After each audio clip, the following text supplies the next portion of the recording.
Today, I'm excited to share a simple yet flavorful recipe for Kerala Prawn Fry, a true gem from Kerala's coastal cuisine. Start by marinating fresh, cleaned prawns with ginger garlic paste, turmeric, red chili powder, black pepper, salt, and a splash of lemon juice. Let them soak in those vibrant flavors for about 15 to 20 minutes. Next, heat some coconut oil in a pan and toss in a handful of curry leaves until they splutter, releasing their aromatic essence. Now, add the marinated prawns and stir fry them until they turn golden brown and slightly crispy. This usually takes about 7 to 10 minutes.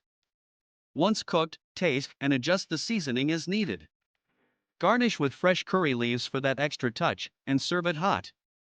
This dish pairs beautifully with steamed rice or appams, bringing the authentic taste of Kerala right to your table. Enjoy the burst of flavors. And don't forget to subscribe to my channel, hit the bell icon for more recipes, and I am also putting the full recipe in the description.